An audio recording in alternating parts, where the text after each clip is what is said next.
win the presidential election, the number one candidate should amass more votes than the sum of the rest of the 16 candidates.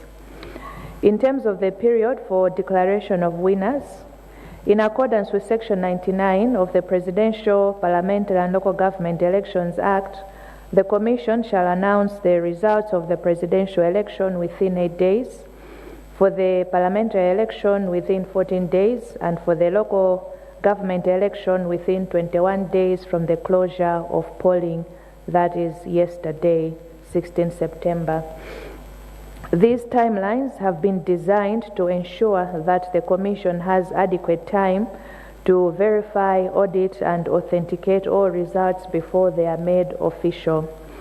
We are therefore strongly urging the public to exercise patience and to wait for the Commission to release the official and credible results once all procedural processes have been completed and comply in full compliance of the law. The Commission will not hurry the results management process just because some political party leaders and candidates are piling pressure for the release of the results. Each and every vote counts and will be subject to due process to ensure its validity and credibility. Talking about security during the results processing period, we wish to emphasize that security during this crucial period of results counting and transmission remains very tight and well coordinated. The Commission is working closely with the Malawi Police Service and the Malawi Defense Force and other security agencies to ensure that all tallying centers across the country are safe, secure, and operating without interruption. We are aware that emotions can run high as the nation eagerly awaits the outcome of the election. However, allow us to make this very clear. Any individual or group that attempts to perpetrate violence, intimidate officials, or disrupt the smooth counting and transmission of results will be dealt with firmly and swiftly in accordance with the law. Security officers have been deployed in sufficient numbers, and both the police and the defense force are on high alert to respond to any threats. We are urging all political parties, candidates, and their supporters to exercise restraint, patience, and to respect the due processes. The security measures in place are not only to protect the integrity of the vote, but also to safeguard the rights of every Malawian. Together, let us ensure that peace prevails as we await the final outcome. Yesterday, we had the issue of Iyembe ward in Karonga. We now wish to give an update on this matter. The Commission received a complaint from Mr. Adrian Masimbi, a duly nominated independent candidate for election as councillor in Iyembe Ward, Karonga Songwe constituency. The complaint was to the effect that his name had been omitted from the ballot paper for the ward. The Commission was further informed by the constituency returning officer and has indeed confirmed that Ms. Margaret Mwakalinga, a candidate for Muvi wa Chirungamo Revolutionary Party, was also omitted, despite having been duly nominated. Upon inquiry, the Commission has established the following. Mr. Adrian Masimbi's name was inadvertently omitted during the configuration of photographs for the ballot paper, and Ms. Margaret Mwakalinga's nomination was inadvertently omitted during the generation of the ballot paper templates. In view of these findings, the Commission has resolved to cancel the local government election in Iyembe Ward. A by-election will be conducted in accordance with the law in the same manner as if a vacancy had arisen. The Commission also wishes to highlight that this is an isolated case which has occurred only in one ward out of the 509 wards subject of the election. The Commission is taking this matter seriously and will continue with the internal inquiries to completely establish how the omissions occurred.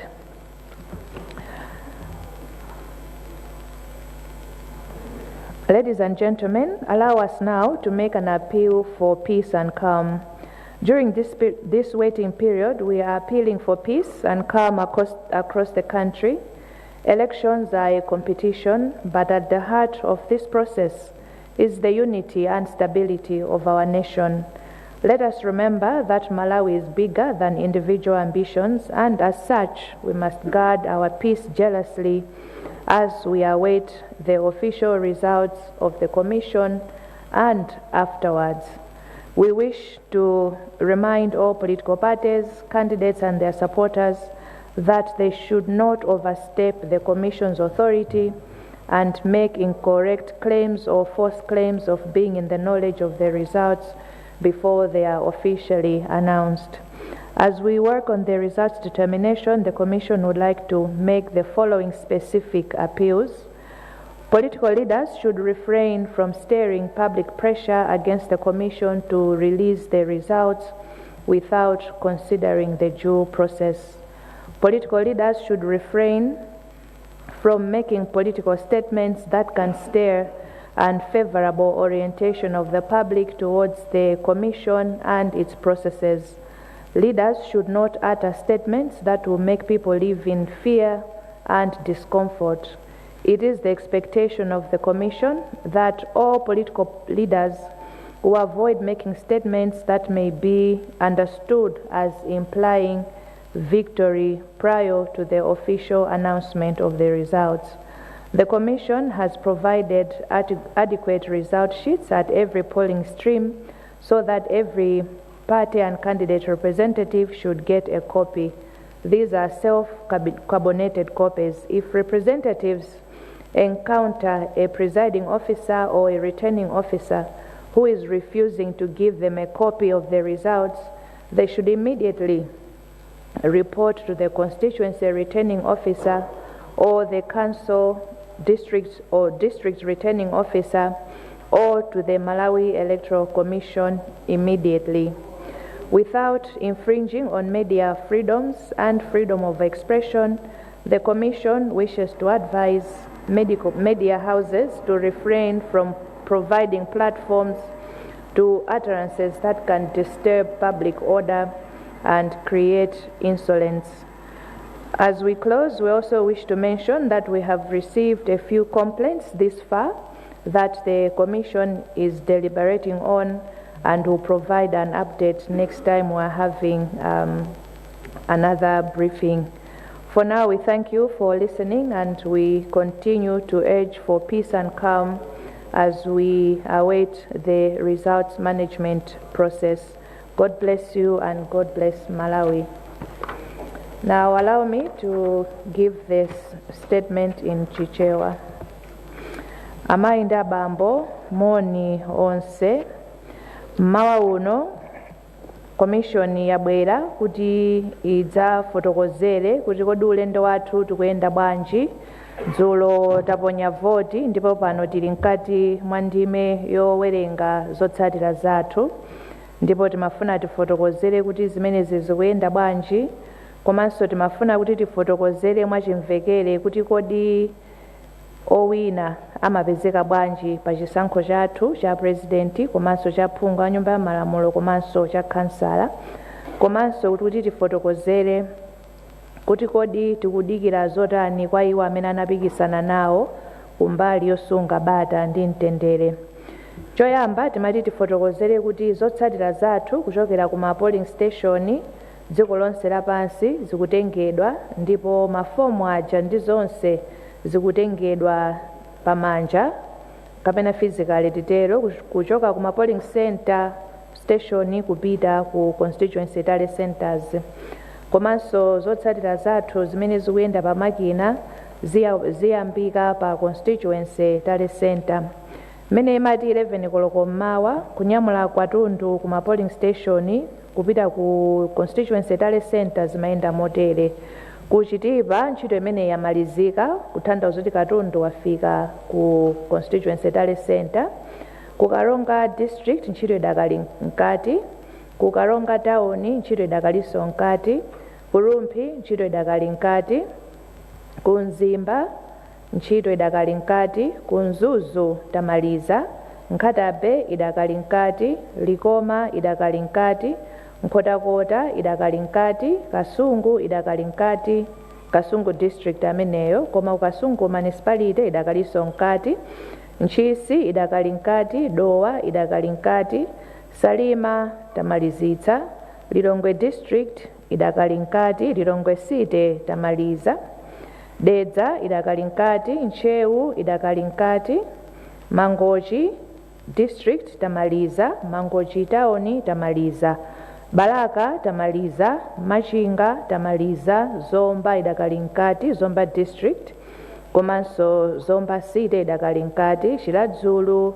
tamaliza, Palombe tamaliza, Mulanje idakali mkati, Blantyre idakali mkati, Blantyre district, Blantyre city idakali mkati, Kuneno tamaliza, Kumwanza idakali mkati, Kucholo idakali mkati, Luchenza tamaliza, Chikwawa ndi Nsanje idakali mkati.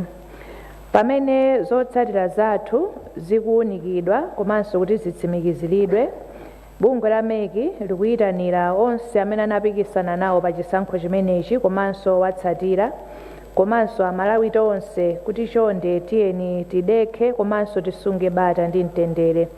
Nthawi yoyembekezera zotsatira zathu ndi nthawi yoti imatha kukhala yovuta ndithu, mitima ili mmwamba, ndipo pachifukwa cha chimenechi mmene makandideti athu angachitire zimathandizira kusunga bata ndi mtendere komanso kubweretsa chiyembekezo kuti ndondomeko zonse zikuyenda bwino, chilichonse chili m'malo mwake.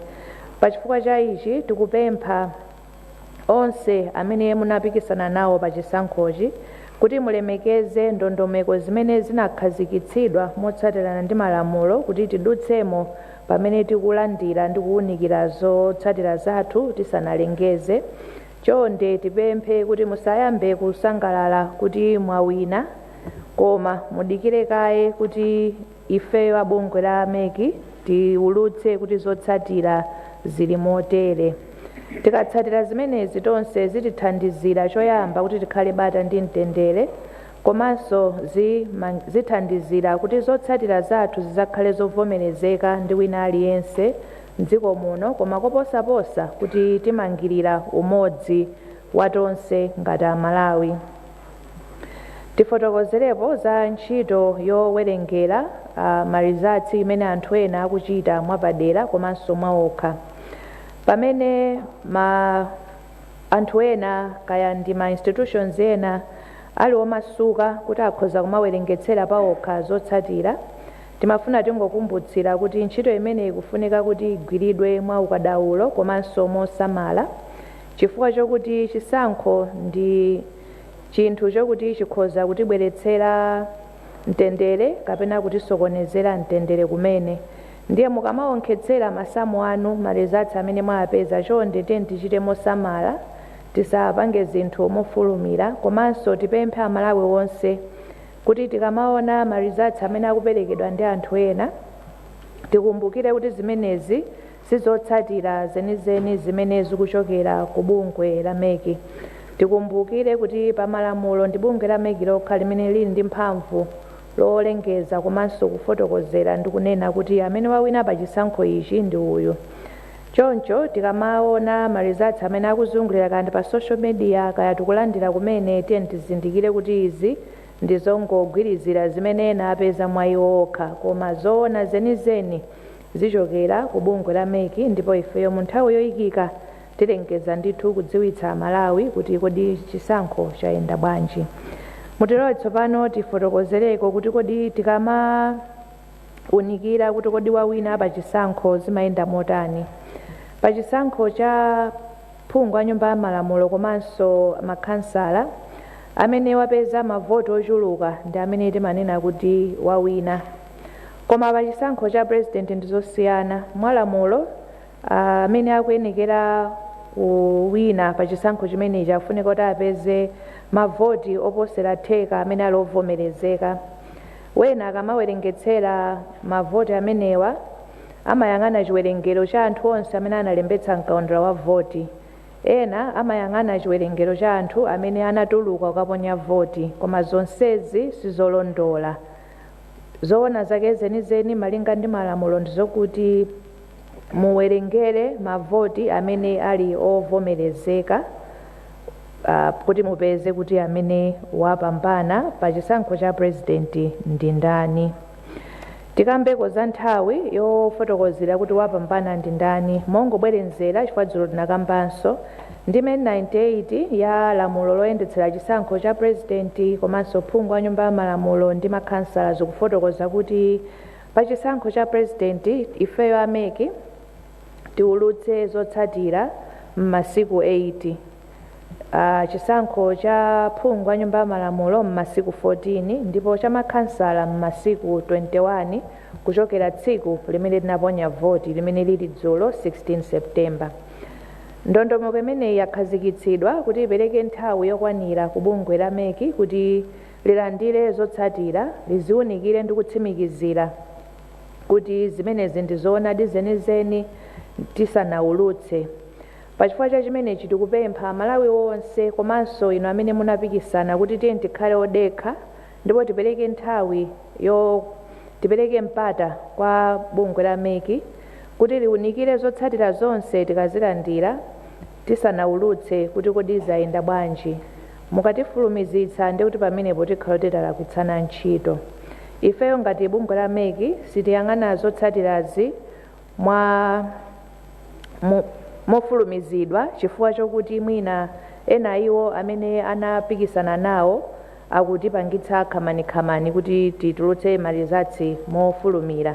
Tili ndi masiku 8 oti tipange ntchito imeneyi ndipo ifeyo tiyesetsa kumbali yathu kuti tichite zonse motsatizana ndi malamulo komanso mu nthawi yake, fa tikudziwa kuti aliyense akudikirira kuti amve kuti zayenda bwanji. Ndiye tiyeni ulendowu tiyende limodzi. Kwa inu khalani odekha komanso sungani bata ndi mtendere. Kwa ife tiyesetsa kuti tichite ntchitoyi motsatira malamulo komanso moyenerera chifukwa voti ina iliyonse ndiyofunikira ndipo ikufunika kuti isamalidwe komanso iloledwe kuti idutse mu ndondomeko zimene lamulo linakhazikitsa. Ena nkumafunsa kuti uli chitetezo zikukhala bwanji mmene tikuyenda ulendo umenewu. Tiloleni kuti titsindike kuti nkhani ya chitetezo pa nthawi ino pamene marizatsi athu akuyenda kupita ku constituency tale center komanso kuti azafike kuno, chitetezo chili m'malo mwake ndipo ndichokhwima ndithu.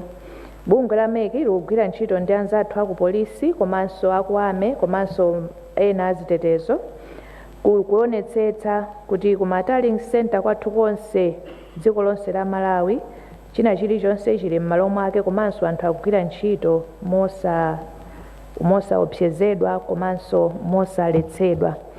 Tikudziwa kuti pa nthawi iyi aliyense mtima uli mmwamba kuyembekezera kuti amve kuti zatha bwanji, koma tifotokoze ichi: sikololedwa kuti wina aliyense ayambitse ziwawa kapena azopseza anthu ogwira ntchito kumeki kapena kuti asokoneze ntchito yathu imene tikugwira. Tiloleni kuti ifeyo tigwire ntchito momasuka ndipo aliyense amene atayesere kuchita izi akumana ndi lamulo ndipo anzathu achitetezo ali odikirira kuti aonetsetse kuti zonse pamenepo zikuyenda bwino.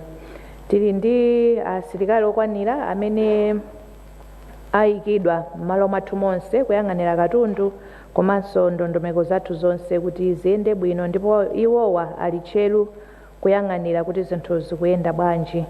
Tipemphenso pamenepa onse amene anapikisana nawo owatsatira komanso Amalawi tonse tiyeni tidzigwire, tidekhe komanso tisunge bata ndi mtendere.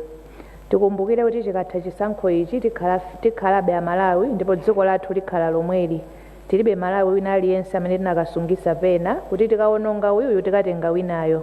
We have one Malawi, tiyeni timusunge tinsamalire.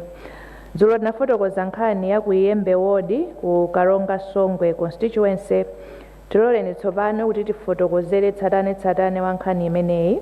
Bungwe la meki linalandira dandaulo kuchokera kwa bambo Adrian Masimbi. Iwowa anachitidwa nominate ngati independent candidate pa chisankho cha kansala ku Iyembe ward, koma dzina lawo linapezeka kuti silinaoneke pa ballot paper pa chisankho cha dzulo. Tinadziwitsidwanso ndi a constituency returning officer ndipo tatsimikizira kuti Mayi Margaret Mwakalinga iwowa ndi candidate wa muvi wa Chilungamo Revolutionary Party, nawonso dzina lawo linapezeka kuti pa ballot paper palibe. Commission inafufuza monga tinafotokozerera dzulo, ndipo pofufuza pathu tapeza izi: Bambo Adrian Masimbi dzina lawo linapezeka kuti pa nthawi imene timakhonza zithunzi zoyika pa ballot paper iwowa anasiyidwa, dzina lawo sinatuluke ndi chithunzi chawo pa ballot paper. Komanso Margaret Mwakalinga nawonso anapezeka kuti imene chikombole cha ballot paper chimakhonzedwa iwowa dzina lawonso linapezeka kuti silinapezekepo. Pachifukwa cha chimenechi, commission inalingalira kuti ipange bwanji, ndipo yapanga chiganizo choyimitsa kapena kuletsa chisankho cha kansala ku Iyembe ward, ndipo mu nthawi yoyikika imene tidzalengeze kumeneku kuchitika by election kuti tilongosole zimenezi. Tifotokozere kuti nkhaniyi ndi yokha imene yachitika pa chisankhochi. Tili ndi mawodi 509 koma kumene kwachitika zimenezi ndi kumodzi, kusonyeza kuti kwina konse zinayenda bwino. Ndipo commission nkhaniyi yayitengera ndithu kuti ndi ya serious, ndipo tikufufuzabe kuti tionetsetse bwinobwino kuti kodi zimenezi zinatheka bwanji. Tilole tsopano kuti tipemphe mtundu wonse wa Malawi kuti pamene tikudikira zotsatira, chonde tiyeni tisunge bata ndi mtendere tonse amene osati azipani okha, osati makandidate okha, koma Malawi wina aliyense. Chisankho ndi mpikisano, koma tikayamaliza zonse tikumbukire kuti chofunikira kwambiri ndi umodzi komanso bata ndi mtendere mu dziko mwathu muno. Tikumbukire makamaka kwa ife amene timapikisana nawo, tikumbukire kuti Malawi ndi wamkulu kuposa ife ndi zokhumba zathu. Choncho tiyeni tonse titengepo gawo ndi mbali kusunga bata ndi mtendere pamene tikudikirira zotsatira zathu, pamene zidzaulutsidwe komanso kupita kuchitsogolo. Tikumbutsire makamaka inu anzathu azipani makandidate ndokutsatirani kuti chonde tiyeni tilemekeze ntchito ya Malawi Electoral Commission pamene tikugwira ntchito yoyang'anira zotsatira zathu, komanso tiyeni tisapezeke kuti ifeyo tikufotokoza kuti tapambana pamene sitinatero. Tiyeni tidikire kuti marizatsi athu afike bwino. Koposaposa tikuyembekezera izi kwa anzathu azipani. Choyamba tikupempha kuti inuyo musakhale patsogolo kuyambitsa ziwawa, kapena musakhalenso patsogolo kuyamba kumafuna kuti mutipanikize ife ngati ameki kuti titulutse zotsatira pamene tisanakhonzeke kutero. Komanso tikupempheni koposaposa kuti musayambitse ziwawa mu dziko muno ndi mmene mukuyankhulira. Tonse tikudziwa kuti mawu ali ndi mphamvu. Mmene mmayankhulira kapena mmene mungayankhulire zitisungira bata kapena zitibweretsera ziwawa. Chonde lankhulani ngati anthu okuti tonse ndife Amalawi, musapangitse anthu kuti akhale ndi mantha kapena akhale ndi chikayiko kuti kodi zinthu ziziyenda bwanji. Ifeyo chiyembekezo chathu kwa inu nonse ndikuti muyankhula moyenerera komanso momangirira, komanso simufotokozera kuti mwawina pamene ife sitinafotokozere motero. Tikumbutsirenso kuti ife abungo la meki takhonza ma result sheet okwanira. Paja ndondomeko yathu ndiyo kuti monita wina aliyense alandire kope akamalizira ntchito, presiding officer kaya returning officer akamalizira ntchito yawo yowerengera kapena yoonkhetsera. Ngati monita wakanizidwa kuti sanapatsidwe kope, ndi ufulu wanu kupempha kukumbutsira kuti akupatseni, koma tipemphe kuti tichite choncho mwaulemu. Ngati sanakupatseni kope, chonde chitani ripoti mwansanga kwa constituency returning officer kapena kwa district returning officer. kapena ku commission kumene chifukwa chokuti ndi ufulu wanu ngati mamonita kuti mulandire kope ya ma results pa polling station, pa constituency tale center komanso ku district tale center.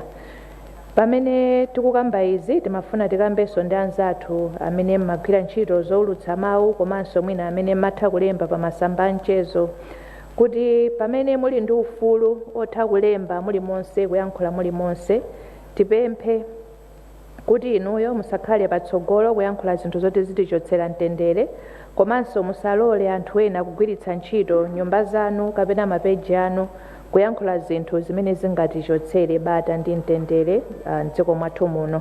Chomaliza tifotokoze kuti talandira madandaulo angapo ndipo tikuwaunikira tikamaza fotokozanso mmene tikuyendera tizafotokoza kuti madandaulo nalandira ndi otani ndipo talongosola motani. Zikomo kwambiri chifukwa chakumvetsera kwanu. Ambuye akudalitseni.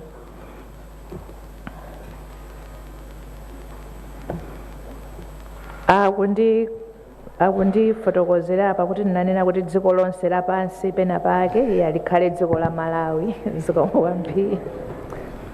Thank you so much, Honorable Chairperson. It has always been a tradition that at the conclusion of your speech you provide space for the press to ask some questions. So I guess that we default to the same. If I would see hands from members of the press and you'd come this side so that we give you an opportunity. Please come.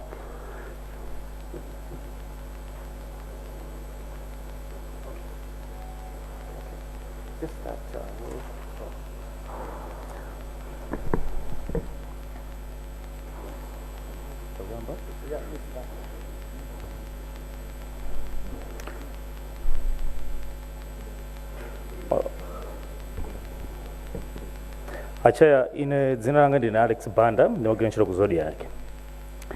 Ndine mafunso awiri.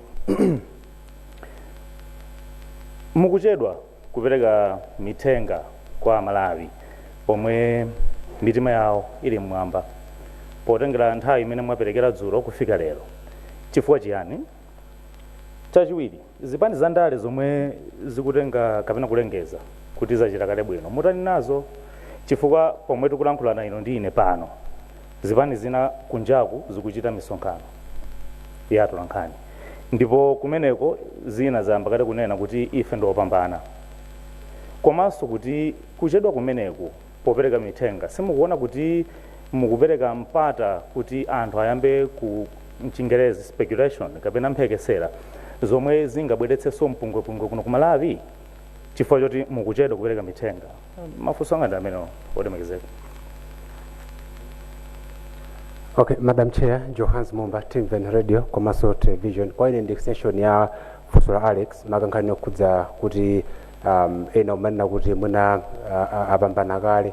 Muna ndimangofuna nawo kuti how much pressure are you getting kuna kuti mwina kumanena kuti tapambana kale muna mugwira kwanu kwa ntchito zikupangana affect banje dziko.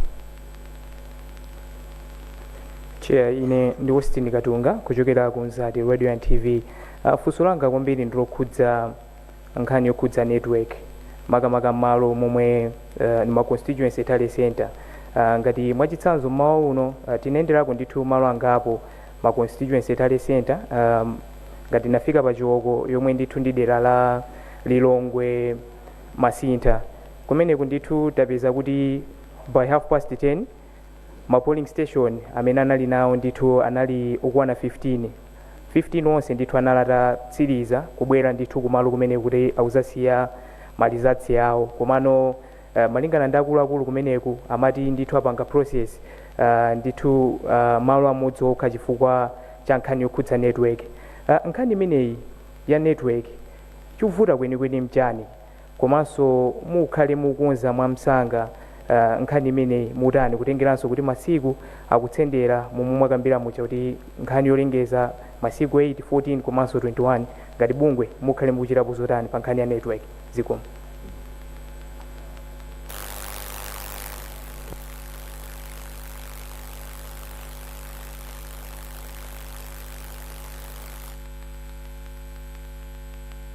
Zikomo Chair. dzina langa Selina Kainja kuchokera ku Nation Publications Limited.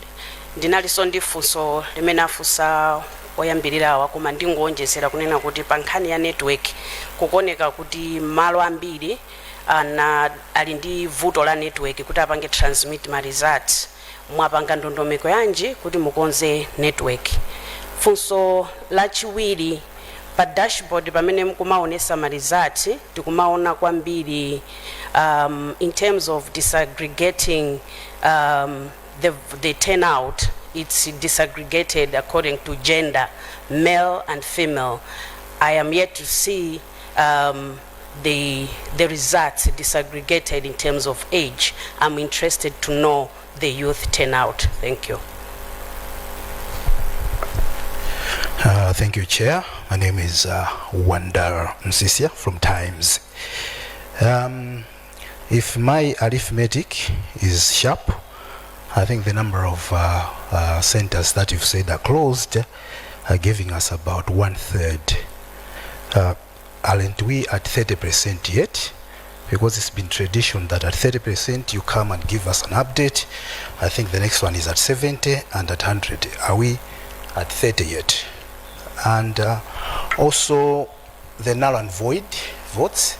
I think previously the Commission would look at the null and voids and null and void and determine whether the intention, they would look at the intention rather than just classify everything. And I'm asking this because you're saying that 50% plus 1 would be based on the valid votes. So probably some of the null and voids could tend to be valid. And I think in terms of transmission, just to add on what my colleagues have already said, apart from transmitting electronically, there is also supposed to be manual. Is manual helping this far in places where we are having challenges with the network, since there is also a court ruling regarding the same? Thank you very much, Chair.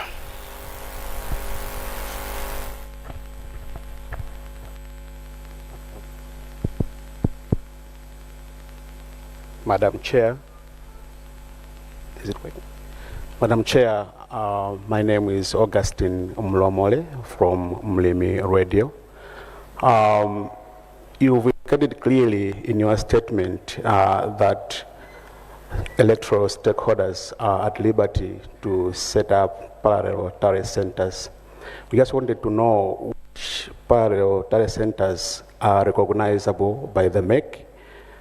Because in the event that something crops up and people start coming up with their own results, we don't want to hear excuses that MEC does not recognize any parallel tally center, and yet you've confirmed here that electoral stakeholders are at liberty to set up parallel tally centers. What's the use of setting up such parallel tally centers? Secondly, Chair, I just wanted to know at what point the political party representatives consulted before the transmission of results are done officially at the main tally center, if at all these political party representatives are consulted, or does the MEC only rely on the MEC commissioners for such vetting process? Lastly, it's just a rejoinder, Chair, that the 21 days that you've stated as legally recognizable by the MEC will not be taken as an excuse to prolong the process of announcing the electoral results. We're just very hopeful for that. Thank you very much, Chair. Madam Chair, I'm Ruth from Angaliba Television. My question, what safeguards are being put in place to prevent tampering ballots or election equipment? Thank you.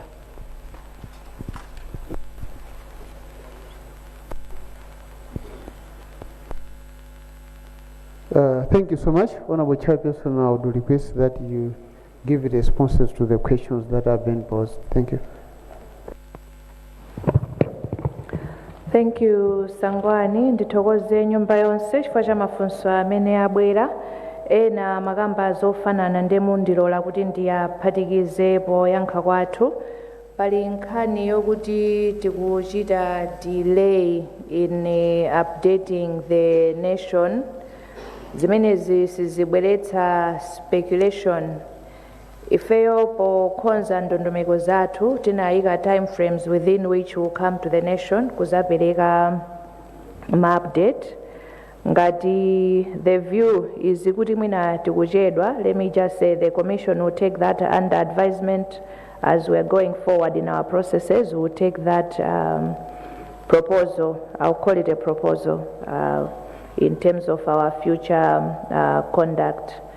Ena akufotokoza kuti iwo apambana, tafotokoza ndithu ndikukhulupirira mwachimvekere kuti pakadali pano palibe amene tinganene kuti wapambana pa chisankho ichi, chifukwa Malawi Electoral Commission sinapange declare kuti pa chisankho ichi wapambana ndi uyu, pa chisankho ichi wapambana ndi uyu.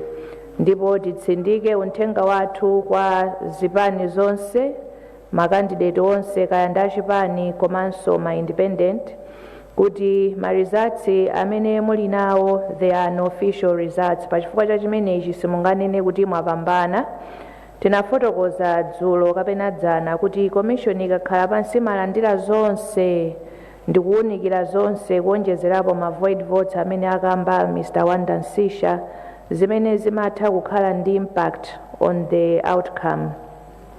Ndiye uthenga wathu ndiwokuti aliyense tiyeni timvere langizo ili, tisakhale pansi kumanena kuti ife tapambana. Izizi zimatha kubweretsa mavuto patsogolo, chifukwa ena okumva mwachangu amangomva kuti awina ndi mwakuti, akamazamva pambuyo commission ikulengezera kuti awina ndi awa, zimatha kubweretsa chisokonezo and anthu ena amatha kukhala osokonekera. Ngati kuli iwo amene akufotokoza izi, commission is going to take that up. Timveni takambaza pressure, not that we are receiving specific pressure from any given entity or stakeholder at this moment. We are speaking in general terms. Kungodziwitsa aliyense kuti time frame yathu imene tili nayo pa malamulo ndi masiku 8, 14 and 21, and tonse tidziwe kuti we are working within that time frame. Ndili pamenepo ndilole ninengophatikiza think funso limene linabweranso kutsogoloko. Nthawi zimenezi sikuti Malawi Electoral Commission inangokhazikitsa payokha, nafotokoza kuti zili m'malamulo mugawo 98 la lamulo lathu loyendetsera chisankho cha president, aphungu a nyumba ya malamulo komanso makhansala. Ndipo Malawi Electoral Commission ilibe mphamvu payokha kungonena kuti ayi masiku 8 achepa tizonjezera masiku 12 for instance. Mphamvu imeneyo tilibe, zimfoti malamulo anafotokozera motero. Basically ndiyankhe choncho for now. Nkhani ya network issues sitinalandire report specifically from Chiwoko polling station, but we'll take your comment for what it is for now. In the meanwhile, tifotokoze kuti pa nkhani ya internet broadly, we are working with all service providers and tinayika kale ma structures and protocols in place kuti in the event kumalo kwina network kupezeka kuti mwina ndiyofoka kapena ili ndi mavuto, atithandizire mwansanga kuti ntchito yathu isapangike negatively impact. Selina Kainja from the Nation, choyamba ndipange clarify kuti dashboard yathu ikuonetsa the voter turnout statistics currently. City kuonetsa my results, maybe it was a slip of the tongue. But in terms of the youth turnout, we'll take that under advisement in terms of what is being displayed so that we can also provide those statistics. Wanda Nsisha, tilole ni kuti in terms of the electronic transmission, that will be part of our next update, and we'll provide that information accordingly. In terms of the null and void, malamulo amafotokozera kuti kodi ma vote amenewa tiapange manage bwanji, and the process ikuyambira komwe polling station ndi kufika pamene akuona mavoti onse aja. Zikafika ku commission, lamulo linena kuti we can consider the null and void votes ngati zikuoneka kuti zikhoza kusintha the outcome. So tiyerekeze kuti inuyo Wanda Nsisha muli ndi mavoti 200,000, Brian Banda ali ndi mavoti 500,000. Ngasi ndikunena kuti Brian Banda kuposani. Ndiye void vote athu alipo 10.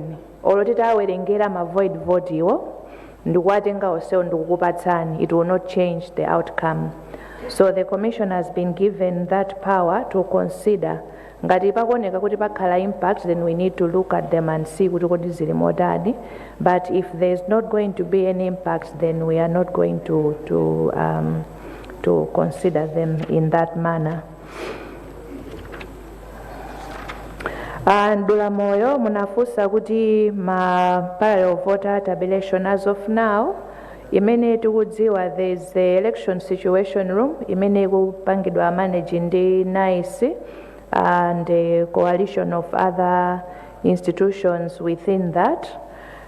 But having said that, we are not saying ena asapange. Ngati mukupanga, just know that the mandate to declare official results remains with the Malawi Electoral Commission. Ma monitors ngati mwakhala mukutsatira bwino kufotokozera kwathu komanso you understand our legal framework.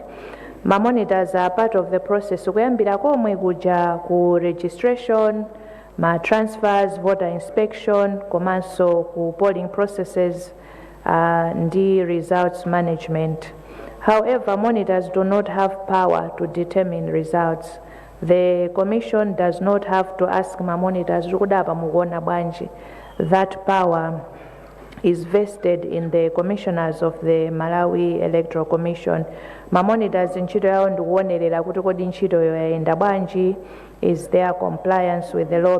We unpacked yesterday kuti kodi ntchito ya ma monitors ndiyotani, but certainly they have no power in the determination of the results. Ma safeguard amene alipo, we had indicated ndibwerezanso kuti tili ndi ma security protocols osiyanasiyana amene takhazikitsa within ndondomeko zathu zonse kuti tionetsetse kuti china chilichonse is safeguarded. So mukaganizira when you process or you reflect on all our activities, you will see kuti timakhala kuti tapanga embed the security protocols to ensure kuti tikusamalira if it's just the physical security ndiye kuti talongosola bwinobwino kuti chonse chikhale m'malo mwake, but also even the inherent security protocols within those processes.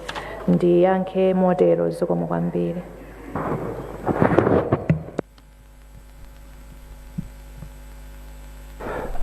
Thank you so much, Honorable Chairperson, for the press briefing.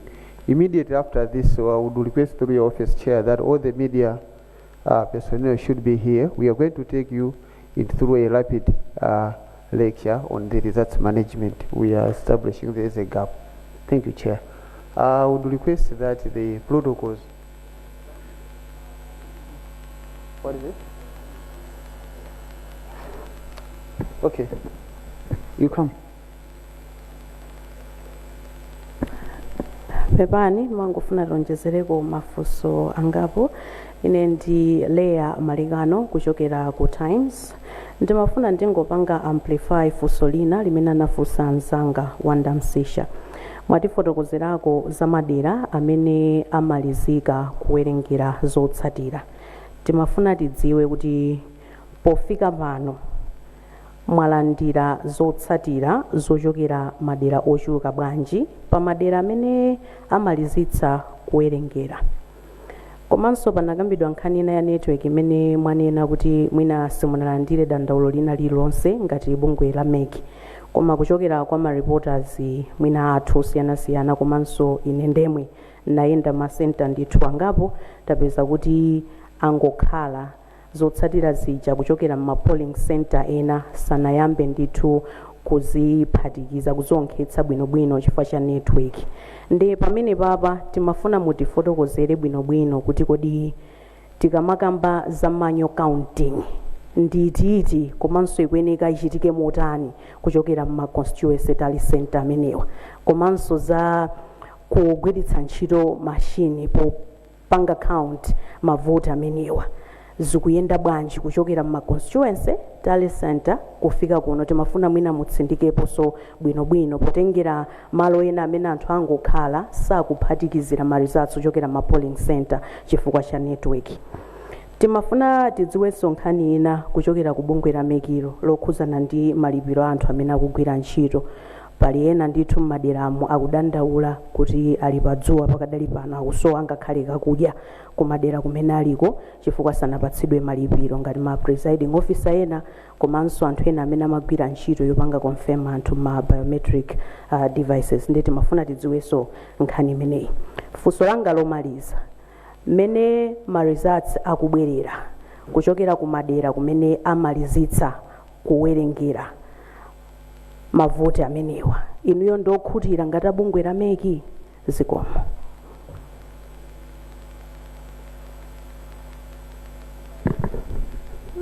Honorable Chair, I will revert to you for the sponsor and concluding remarks.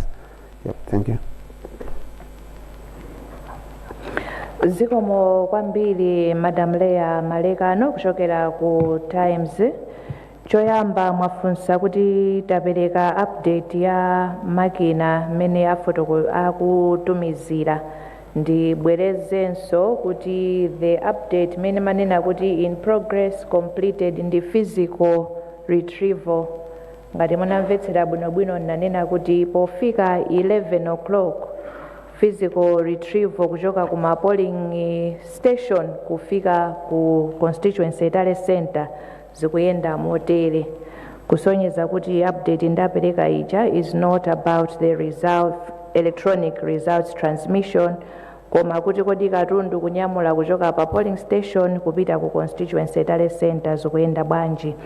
Ndiloleni kuti ndipange connect ndi the manual and the electronic process monga mwafunsira kuti ndikupangire non-pack. Mundilola kuti for purposes of this briefing I will give a very high summary koma monga wafotokozera sangwani or media muli pano, you are going to be taken through a quick allow me to call it lecture on our results management framework kuti tonse tiyendere modzi. Tikunena kuti results management yathu ndi ya hybrid, ndiye mundilole ndikambekaiza manyo tikutanthauza kuti zimene zikuyenda pa pepala. Pa polling station pamene anthu amaliza kuponya voti ndipo anayamba kuwerengera, akamaliza kuwerengera they record that those results on a result sheet. For the presidential it's styled form 18A, for presidential it's form 18B, and for the parliamentary rather it's form 18B, and the local government is form 18C. Akasayinirana ndi mamonita result sheet imene ija ndimene makhomedwa pakhoma. Akamaliza the presiding officer amalongedza zimene zija in our envelopes, the tamper evident envelopes, ndikuzinyamula pamanja kupita nazo ku constituency tally center, and which is the progress report we have given kuti zili motere. Zikafika kumeneko, that is where the electronic processes start. Nde kuti result sheet imene nanyamulidwa pa pepala ija pamanja ija is going to be scanned and entered into the system. Kumeneko ndokuti kuyamba kwa the electronic transmission kuchokera ku constituency tally center kubwera kuno.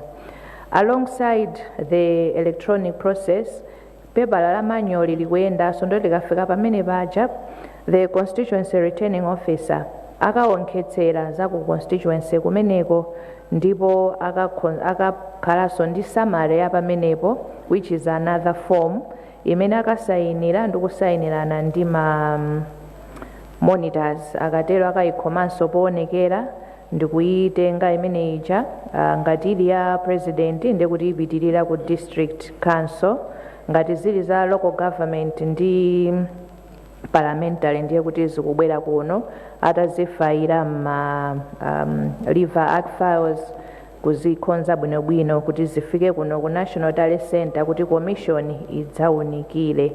Chimodzimodzinso ndi ya electronic, when they have entered into the system at the constituency talent center for the presidential ndiye kuti ziyenda ndondomeko yake za parliamentary and local government ziyenda moteroso.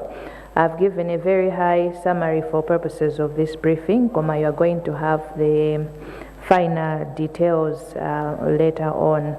Internet connectivity monga nafotokozerera kuti tamvetsetsa kufotokoza kuti pa Chiwoko polling station kunali challenges, and indeed your reporters on the ground mwafotokoza kuti ali ndi maripoti ena.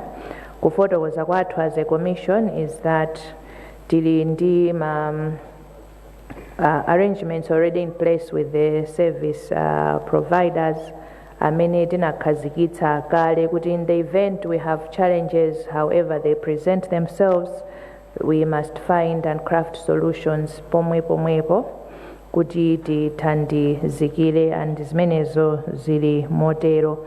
Mwafunsafunso la ma payments anthu amene akugwira ntchito, I don't know kuti ngati mwalandira specific complaints kuchokera kwina kwake, koma ndingokuwuzani the general framework in terms of how payments are being managed. Anthu amene akugwira ntchito, they had a framework kuti adzalipiridwa their dues kawiri. On deployment, they were to be paid 50%, and on completion of the task, they will be paid the remaining 50%. Iwo amene sanalipiridwe, there is a formal way of addressing those complaints kuti atithandizire ifeyo and as a commission through the secretariat kuti adziwe kuti ngati pali ena mwina ndalama zawo sizinalowe ku banki because they are paid through their bank accounts.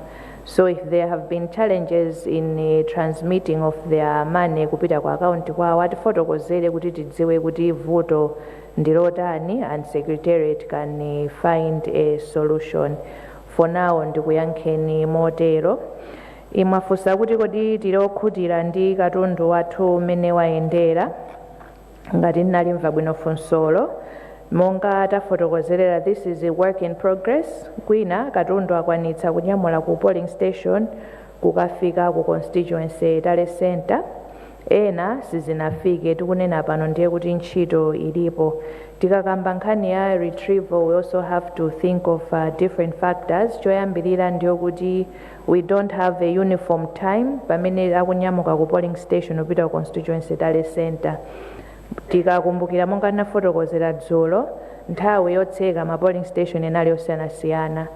Aliyense akamaliza ntchito yawo pamenepo ndi pamene amanyamuka kuti mapita ku constituency talent center. Tinafotokozanso dzulo kuti mayendedwe ena azinyamula katundu wa ma polling station angapo, because that was the logistical arrangement in place kuti akafike ku constituency talent center. This far, ntchito yo ikuenda bwino. If there are any issues arising, we are dealing with them as and when they arise. Zikomo kwambiri.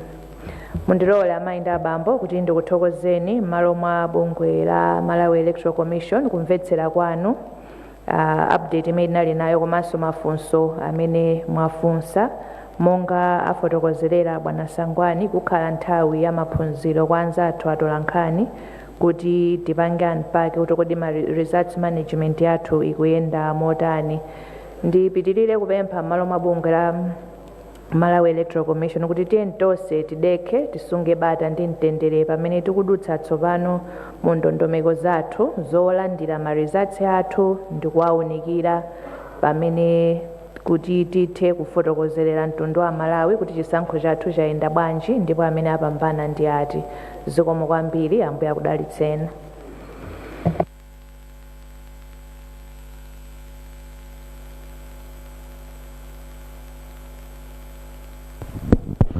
Thank you so much, Chairperson. I would request that the protocol for exiting the hall should start with the Commission and then the MDF and the police service together, and I'll request that the rest of us we remain here so that we have an engagement. Thank you.